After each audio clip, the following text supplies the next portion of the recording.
What's up everyone, my name is DeadVerse and welcome back to a brand new video. Today we are going to go over Call of Duty Black Ops 7 Season 1. As you can see here, there's so much content on the screen. However, we are only going to be covering the zombies content as well as the new weapons and also attachments coming in this season.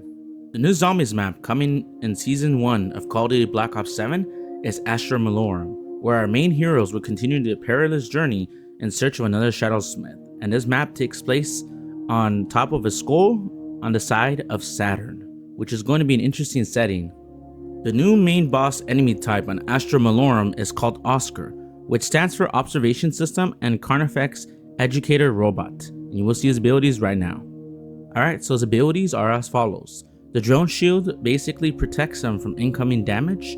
The Tesla field, what it does is it allows him to searing damage from incoming enemy threats, so basically it's his way of fighting up close and personal. Attack drone's hologram acts as though they are his distractions and it allows him to be able to attack you. And lastly, the internal circuitry projectile, where he throws parts of his body at you, and this is going to be an interesting boss indeed. Alright, and next is our wonder weapon on this map, which is called the LGM or Little Green Menace, which launches little balls at the enemies, which is going to be an interesting thing to see. And so it's more like projectiles. Alright, and this is the design of the wonder weapon. As you can see, it looks really alien-like, and I believe that it's something that I feel like most of us will enjoy. These are the two traps present on Astra Malorum. The first trap is located on the left side of the picture. As you can see, it has a bunch of shooting projectiles out of it, and we can tell that this is most likely going to be a laser cannon, where when you activate it, it shoots a bunch of lasers, and so any zombie that steps near those lasers gets killed. Now, I'm not sure if it's going to do damage against us, however, presumably it might. And so that's something that we want to keep in mind as we use this trap. The next trap is located on the right side of the image, and this trap has little rockets on top of it. And so my assumption is that when you activate it, a bunch of rockets come out of this projectile cannon and shoot at the zombies. Now, I'm not sure if it tracks them or if it just shoots them in like one area. We will see as we play this map and get our hands on it. The good news is that once Astra Malorum launches in Season 1 on December 4th, the main quest will be able to be completed. So far, we don't know the operator skin or calling card, but we do know the amounts. 10,000 XP and 5,000 XP for mastery challenges. And also there'll be intel, documents, logs, and artifacts for 10,000, which is very good. Alright, and the next survival map that will be coming and launch is Exit 115. This is the area of Ashes of the Damned, which I'm very excited for. Alright, and if you were to complete this map and Exit 115 for rounds 10, 25, and 50, you will get these rewards, which is very nice. And mid-season will be Zyra Cosmodrome, which is the other survival map that is from Ashes of the Damned, which is very nice. And if you complete the directed mode and Ashes of the Damned for the main Easter egg, you will unlock this Maya skin, which is called the Bushwalker skin, as well as a calling card for 5,000 XP, and also other things as well. Next, there is a new event coming to Black Ops 7 Season 1. It is called Jingle Hells and is for Astra Malorum. It will feature these components: snowballs and snowball piles, holiday presents, naughty or nice power-up, snowmen, freezing weather, and barrel fires.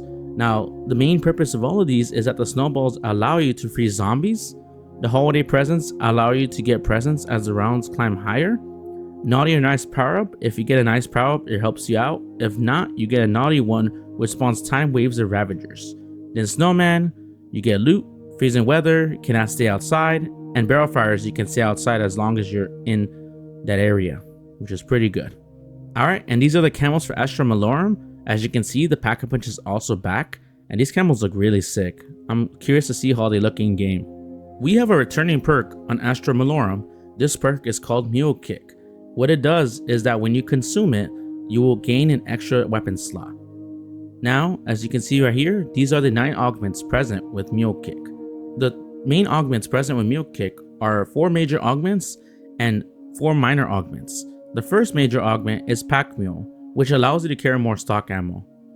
Next is Free Throw, which lets you keep an equipment when used. So for example, if you throw a Casimir or a Molotov, there's a likelihood chance that you will be able to keep that equipment. All Reliable allows you to recover your third weapon when you buy Mule Kick. like if you go down and you need to buy your perks again. Multi-pack allows you to gain an extra pack-a-punch for a weapon that you already have after you pack-a-punch that weapon. Now the 4 minor augments are as follows. Fully equipped, where you can carry more equipment. Plate Hunter, where you can carry extra armor plate. BOGO, which allows you to gain an additional equipment to the maximum capacity. And Kickback, which lets you get a discount on perks. This is very good because having more perks at a discount can easily let you gain more perks as you go on.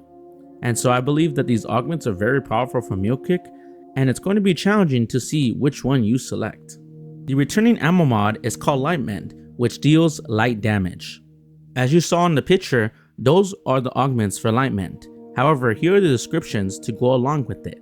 The major augments are as follows. Antibiotic is the healing glyph, damages enemies that touch it. Big Game, which allows Light Mend to activate on elite enemies. Dual Action, consuming a healing glyph will allow you to heal faster. And Booster Shot, where the healing glyph cannot overcharge your health. The minor augments are as follows. Longer Life allows for the healing glyph lifetime to increase. Extra Strength, which replenishes more health when consumed. Express Remedy, which allows a range for the healing glyph to move to you. And Mitosis, which allows you to gain an extra healing glyph. And all of these are pretty good, so we're going to see which one we should run. Shatter Blast is another returning ammo mod and allows you to do explosive damage. As you can see here, these are the major and minor augments of Shatter Blast, and we will go over them right now. So the major augments are as follows. Big Game allows Shatter Blast to activate on elite enemies. Blast Chain allows Shatter Blast to have more detonations. Blast Repair, when Shatter Blast destroys enemy armor, some of your armor is restored. And Blast Shield, damaging multiple enemies with Shatter Blast temporarily mitigates damage you received. The minor augments are as follows. Blast Zone increases the size of the explosion. Blast Boost increases the explosive damage. Blast Wave, normal enemies are knocked down by the explosion. And Blast Through, weapons with Shatter Blast deal more damage through armor. And so I believe that multiple combinations of these will make Shatter Blast very powerful ammo mod to run on your weapon. The returning field upgrade is called Tesla Storm, which allows you to have electricity around you. Alright, and these are the major and minor augments to go along with Tesla Storm. Transformer allows the field's damage increase by the number of allies that are connected. Shockwave, on activation, release an explosion that stuns and deals electrical damage to nearby enemies. Static Discharge, an activation, create a lethal surge of electricity around you. Haywire, periodically send out electric charges that stun and damage enemies while the Tesla Storm is active. And these are the minor augments. Power Grid, increase the range of the electric tether can connect to allies. Overclocked, your movement speed is increased during Tesla Storm. Lithium Charged, increase Tesla Storm duration. And Amped, increase the Tesla Storm stun and damage radius. This field upgrade, as you can see, is more so whenever you're paired up with other people. And so that's how I believe you should run this field upgrade. Another returning field upgrade is called Frost Blast, where when you release a Blizzard Ball, it deals lethal frost damage on zombies, killing them. Next, these are the major and minor augments for Frost Blast. Ice Lick, enemies within the blizzard may be knocked down. Flash Freeze, normal enemies within the blizzard will be frozen solid and are killed when damaged. Frost Cast, the blizzard moves forward when activated. And Stone Cold Stronghold, incoming damage is mitigated while you're inside the blizzard. The minor augments, Extension, significantly increases the blizzard's duration. Frostbite, increase damage to frozen enemies. Extra Charge, increases max charge by 1. And Deep Chill, enemies continue to be slowed after leaving the blizzard. And so I believe that these augments will be crucial to running with Frost Blast. Last field upgrade is Mr. Peaks. As you can see here, he is a cute little bunny, and so these are the major and minor augments that go along with them. The major augments, Dance Party, allows Mr. Peaks to become the life of the party. Next, Arcane Fury, it allows him to become a master of the elements. Apex Hunter allows him to focus all of his attacks on the strongest nearby enemy other than bosses. And Peak Health, heal rapidly while near Mr. Peaks. Now the minor augments, Social Butterfly, increase Mr. Peaks' attraction radius. Peaks Flavor allows him to be around you so that when you're at mystery box locations, he can activate it once more. Party Animal allows Mr. Peaks to increase his dance duration. And lastly, VIB Discount, which stands for Very Important Buddies. Mr. Peaks will offer an ammo discount, which is very good. And so I believe that Mr. Peaks is one of those field upgrades where you can combine them with multiple major and minor augments. These are the two new Gobblegums coming to Black Ops 7 Season 1 Zombies. The first one is Elemental Exposure, which allows your weapons to always inflict damage on the target's elemental weakness. And lastly, Slay List, which plays a random new zombies song. Now I'm not sure if this is going to be the instrumental version or if it's going to be the vocal version. I'm curious to see, and I hope that it turns out well. These are returning equipment pieces coming to Black Ops 7 Season 1. The first one is Shock Charge, where when you throw this electrical device, it can shock zombies that come by near it. Impact Grenade, which allows the zombies to explode on impact. Next, Thermal Grenade, which creates a large fuel air cloud that explodes after duration. And War Machine, when you use a burst fire grenade launcher, it explodes on impact, killing the zombies around them. And so I believe that these will be crucial to your survival. The last pieces of support streaks that are coming is called the Grim Reaper, which you can see on top. However, it shoots missiles that comes out of its cannon and allows to kill zombies at a distance. The Death Machine, which acts as a minigun that shoots a fast fire rate, has large ammo capacity and high penetration. And lastly, the Combat Bow, which allows to shoot explosive arrows that detonate on impact. I'm glad that these are coming back. The first weapon to come in Season 1 in the Battle Pass is called the Kogat 7. The Kogat 7 is a full auto stun machine gun which has excellent mobility and fast fire rate. However, it is short range and has moderate recoil. And the main purpose of this is that it's more of a speed and mobility type weapon. The Prestige attachment will be a Kimbo, which makes it so that you can have two of them at the same time. The next weapon to come in Season 1 in the Battle Pass is known as the Manax RFB. And as we can see here, it is a fully automatic assault rifle with a fast fire rate with a large ammo pool. This is one of the fan favorite weapons that is coming from Call of Duty Black Ops 4. And so what it does is it allows you to stay at mid-range, and especially with more attachments like the extended mag, which will allow you to gain a maximum mag size of 50. And this is the Prestige attachment, which allows you to shoot fire rate faster. Now, we're going to go over the ballistic knife. This is a melee weapon that allows you to shoot a knife from its holster. It also has a melee attachment, so it allows you to knife people as well. And this is going to be very good in zombies, I'm pretty sure, because you can also revive teammates. The next LMG is called the Sokol 545, which is present in mid-season.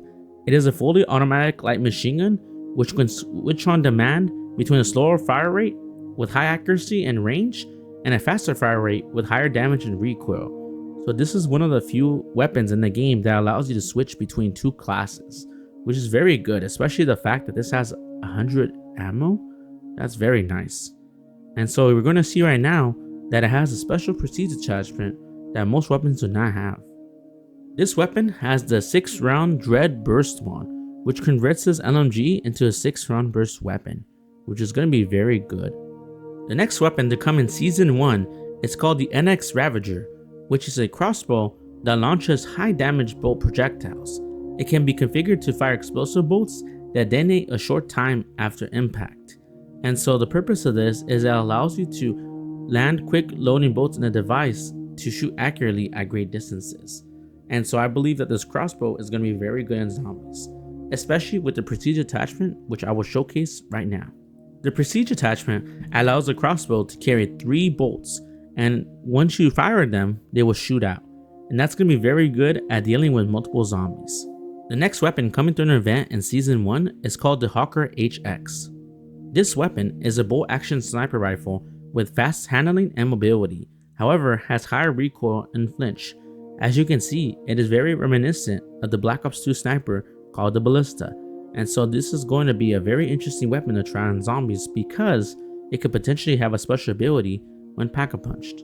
The Prestige attachment is unknown, however, it does seem as though it might allow for a tactical stance sniper build. The next event reward weapon is called the Stormwolf 45. This weapon is a highly accurate SMG and it's extremely easy to use, making it an excellent choice for those needing precise hits on enemies, including headshots. However, it does have limited handling and mobility and a shorter overall range. So it feels as though this weapon might be one of those weapons that might be accurate, however, it's going to take some time to get used to. The Prestige attachment is unknown, however, it shows that it might have more recoil and power, which will make it a selective choice for many in zombies. There are new weapon attachments coming in Season 1 of Call of Duty Black Ops 7 Zombies. As you can see here, this looks like dual wield shotguns with a big mag. It looks very scary indeed. Now, this is the Akita shotgun Scorched Leak Akimbo. Now you might ask yourself, what does it do exactly? Well, it is 2 Akimbo shotguns that overheats while firing. However, it is going to have a dip in damage range and hipfire spread. However, we're in zombies, and so most of the time we're up close and personal. These weapons might be becoming one of the best weapons in the game once it comes out. It is unlocked through a weekly challenge reward. The Red Royal Shade X suppressor will allow you to have more vertical and horizontal recoil control. Now it does still give you benefits of more salvage. The only downsides are a slight cost damage range and bullet velocity. However, in zombies, that is pretty irrelevant unless you're trying to kill a boss from a good distance. These are the rest of the attachments coming with Season 1. As you can see here, there are 4 of them. One of them is a stock for the Coda 9 pistol. The next one is a conversion battle scar for the AK-27. Next is making the conversion kit for the M8A1 fully automatic. And last is going to be a special laser. And as you can see, I believe that 3 of these attachments will make a significant impact in zombies. The stock for the Coda 9, maybe not as much, however for the rest of them, especially the M8A1 fully automatic conversion, can make this weapon much greater. And also the battle scar conversion could potentially give it more damage. And these are all of the items coming with Season 1 of Black Ops 7 Zombies, as well as the new maps and survival maps. If you enjoyed this video, like and subscribe, and we will see you on the next time.